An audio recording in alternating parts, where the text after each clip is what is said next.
Membiarkan emak-emak dan ibu-ibu untuk melahirkan anak-anak yang tidak berakhlak itu adalah satu dosa besar kepada bangsa ini. Bangsa ini akan hancur manakala generasi mendatang itu tidak punya etika dan tidak punya akhlak.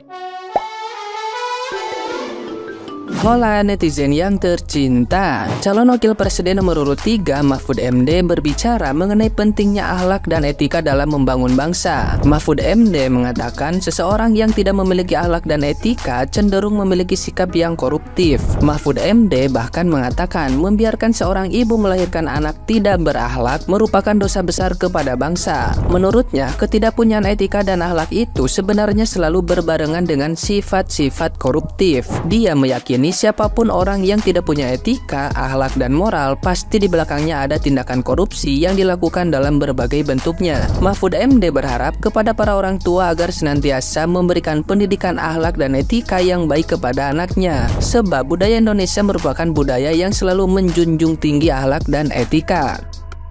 Nah, gimana nih menurut netizen yang terhormat? Silahkan berkomentar ya. Kalian tahu nggak, saya tuh awalnya sangat mengagumi beliau loh. Tapi semua itu hilang ketika beliau bilang dengan mudahnya, seorang ibu yang melahirkan anak tidak berakhlak itu dosa besar bagi bangsa. Itu sakit hati banget saya dengernya. Kenapa statementnya selalu begitu? Kalau ada anak nakal, anak tidak berakhlak, kenapa selalu ibunya tok yang disalahin? Maksud saya gini loh ya, kalau memang bapaknya ini sakit hati sama Samsul, dendam kesumat sama perilaku Samsul ke bapak, yo wes salahin aja Samsul, nggak perlu bawa orang tuanya apalagi ibunya, apalagi ibu-ibu lain yang nggak salah apa-apa gitu loh. Karena jadi ibu itu susah pak, hamil sakit, melahirkan juga sakit, taruhan nyawa. Masa anak nakal sing disalahno ibu itu. Kalau bapak mau bawa statement yang model begini, jangan nanggung-nanggung pak. Bapak kira anak ada ini karena ibunya amuba membelah diri? Enggak, karena ibunya dibuai pak sama laki-laki yang berstatus suami atau bapak gitu loh. Dan Samsul kemarin itu kan usia dewasa kan pak, bukan anak-anak yang dikomporin orang tuanya. Kalau memang Samsul salah menurut bapak, yo wes salahin aja Samsulnya, nggak perlu bawa ibunya pak. Tapi kan lagian kan kemarin itu kan setara ya, posisinya semua sama, nggak yang tua muda itu enggak. Jadi saya kira nggak ada yang salah gitu. Apalagi kalau bapak mau menelaah ke belakang ya, kalau mau melihat ke belakang, itu tuh Samsul begitu ada sebabnya pak, ada pemicunya. Tapi di sisi lain saya jadi mikir gini, apa yang dilakukan Samsul kemarin, terus dampaknya itu orang-orang yang emosian jadi ngespil hal nggak jelas, itu bisa kita gunakan untuk menilai. Kita sebagai warga negara ini bisa menilai politikus mana yang bisa bijak secara emosional menghadapi politikus yang bikin emosian.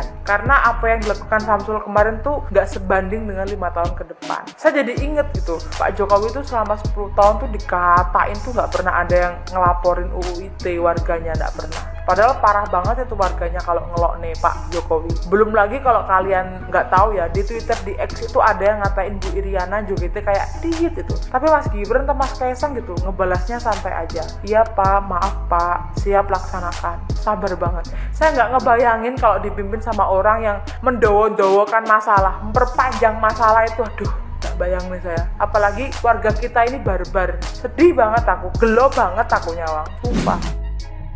Jadi begini, berakhlak ataupun akhlak itu sifatnya subjektif dan bias. Misalkan begini, ada ibu melahirkan anak di Jawa misalkan. Itu anak kalau lewat di depan ibunya tidak membungkuk, itu dianggap tidak berakhlak. Tapi lain lagi dengan anak yang lahir di Jakarta, lewat di depan ibunya tidak dengan membungkuk, mungkin tidak bisa juga didefinisikan tidak berakhlak. Atau pingin lebih jauhnya lagi, misalkan begini loh, Bunda Maria, Siti Maria melahirkan seorang anak namanya Yesus ataupun Nabi Isa. Mungkin bagi orang-orang Yahudi yang namanya Yesus ataupun Nabi Isa ini tidak berakhlak, tidak bermoral. Tapi lain cerita dengan orang Muslim dan dengan orang Kristiani, sangat menganggap Isa ataupun Yesus ini lebih dari berakhlak. Begitu loh. Jadi kita tidak boleh memonopoli satu definisi, misalkan akhlak. Apalagi Anda mendefinisikan berakhlak itu atas dasar Anda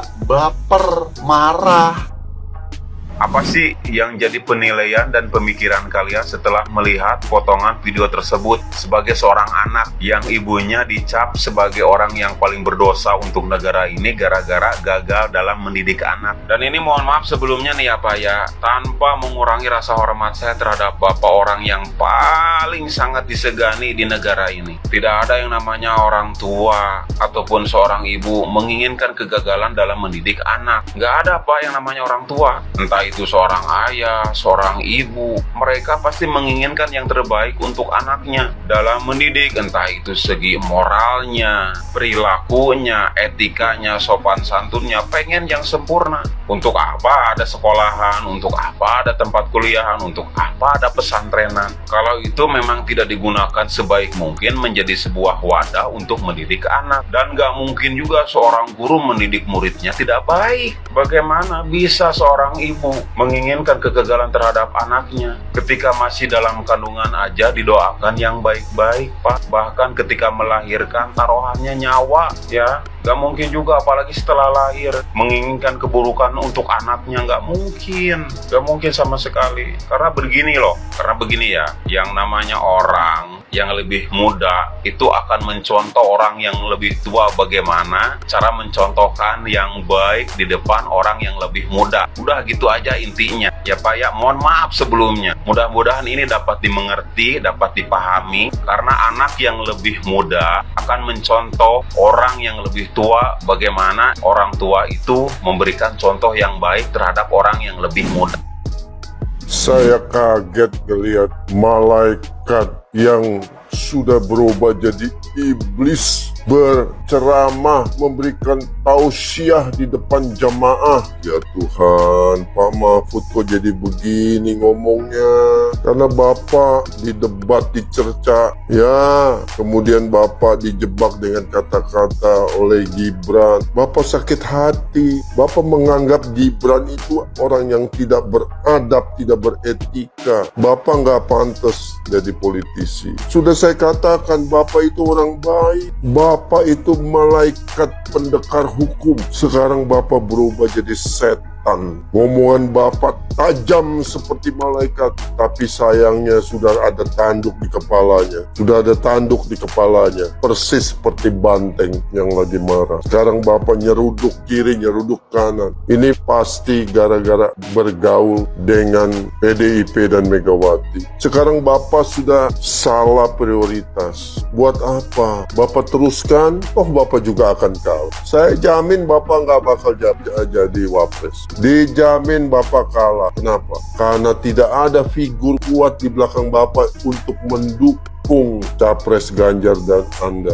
Megawati tidak mampu mengangkat elektabilitas Ganjar. Mau tim suksesnya apalagi dengan cara-cara sekarang ini mendiskreditkan Bapak Jokowi. Pola yang sama yang Bapak gunakan ini persis sama yang dengan Megawati gunakan. Mencoba mencerca pihak lawan. Padahal ini kan cuma politik. Bapak ini berada di satu kontestasi. Ya Bapak unggulkan program Bapak. Apa yang Bapak mau lakukan nanti sebagai wapres? Sekarang Bapak malah marah-marah, curhat-curhat kiri kanan. Persis Ibu Megawati. Di mana Bapak memakai standar ganda? Ya, buat orang lain Bapak bilang nggak beradab. Sementara parpol Bapak lebih nggak beradab. Elit PDIP lebih nggak beradab. Bapak nggak berani ngomel ke dalam. Bapak beraninya ngelihat keluar. Sulit, masyarakat jadi tahu. Sekarang Bapak berubah, sudah. Pak Mahfud yang baik berubah jadi setan. Kata-katanya sudah nggak bisa dipegang lagi. Bapak menjadi orang